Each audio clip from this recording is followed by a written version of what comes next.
Welcome to The Explainer. So today we're putting on our hard hats and our lab coats to take a look at the world right beneath our feet. Yeah, I'm talking about concrete, the foundation of our cities. And we're about to find out what happens when it gets, well, sick. You know exactly what I'm talking about. You've seen it everywhere, on sidewalks, bridges, buildings, just a single little crack in the concrete. But here's the thing, that's not just a surface flaw. Nope, it's a symptom. It's the very first sign that something's wrong way down deep inside. So, what is really going on in there? To figure that out, we've got to start thinking like a doctor diagnosing a patient. All right, let's get into it. Okay, section 1, concrete's silent sickness. This is all about when that performance starts to fade. See, just like a person's health, a concrete structure has what we call a performance level. When it's brand new, it's at 100%. But then the sickness starts to set in. You know, from weather, chemicals, stress, and that performance level, it just starts to drop. Now, here's what's so fascinating and kind of scary. The rate of deterioration, it actually speeds up over time if you don't do anything about it. It's not a nice, gentle slope downwards, oh no. The sicker the concrete gets, the faster its health goes downhill. It's like a snowball effect. And that's exactly why spending, say, $1 on an early diagnosis can save you $10, maybe even $100 on major surgery down the road.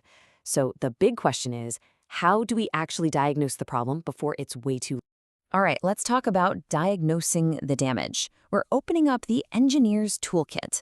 Our concrete doctor, who is, of course, a civil engineer, starts with a full checkup. Because you can't just slap a patch on that crack, right? You've got to find the root cause of the problem.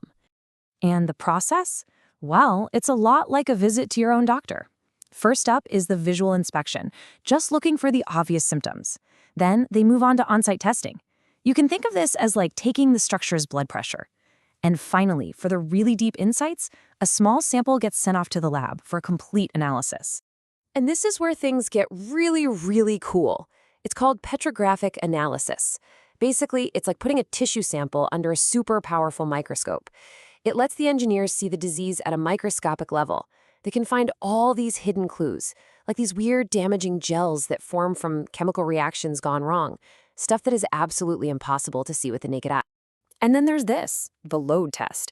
This is pretty much the ultimate stress test for a structure.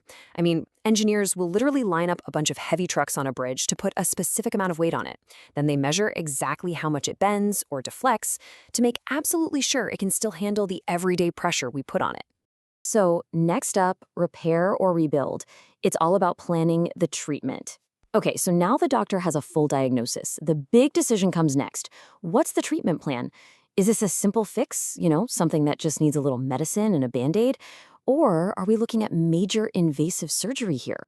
And it really boils down to two main options. On one hand, you have repair.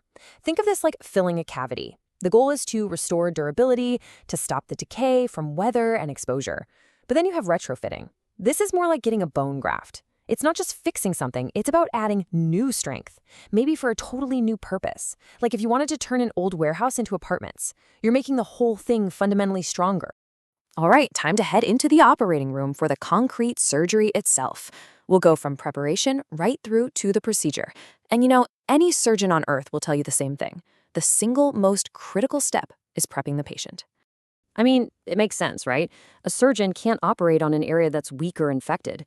It's the same for concrete. First, they have to get in there and remove all the bad, crumbly, deteriorated stuff.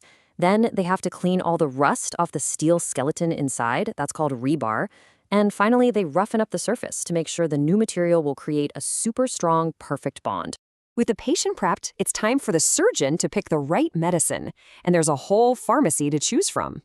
Depending on the problem, they might go with a standard cement mortar for simple surface stuff, or maybe a polymer-modified mortar, which is more flexible and sticks better. For deep cracks, they'll pull out the super strong epoxy, and sometimes they just need a sealer that acts like a waterproof skin. And this really gets to the heart of it. That whole preparation phase we just talked about, it's not just some preliminary step. It is the absolute foundation for a successful repair that's actually going to last. Think about it. Without a clean, strong surface for the new stuff to stick to, even the most expensive advanced medicine in the world is going to fail. Period. Okay, let's look at fighting future decay with some advanced preventative care. Because a really good doctor doesn't just fix the problem you have today, right? They work to make sure it never, ever comes back. And for concrete, that means we have to fight its biggest, most dangerous enemy, one that lurks inside. And that enemy is rust. You see, when water and salt seep into the concrete, they attack that steel skeleton, the rebar, and cause it to rust. And here's the crazy part. Rust expands. It expands with incredible force, literally cracking and breaking the concrete apart from the inside out. It's basically like a cancer growing inside the structure. So, how in the world do you stop it? I mean, how do you perform preventative medicine on steel that's already buried deep inside tons and tons of concrete? It's not like you can just go in there and paint it with some rustproofer. Well, you give it a pacemaker. Seriously, it's this incredible technique called cathodic protection. It uses a very small, controlled electrical current to actually change the steel's chemistry. It turns the entire network of rebar into something called a cathode, and what that does is it makes the chemical reaction for rust, oxidation, physically impossible. It literally freezes the whole corrosion process dead in its tracks. It's genius.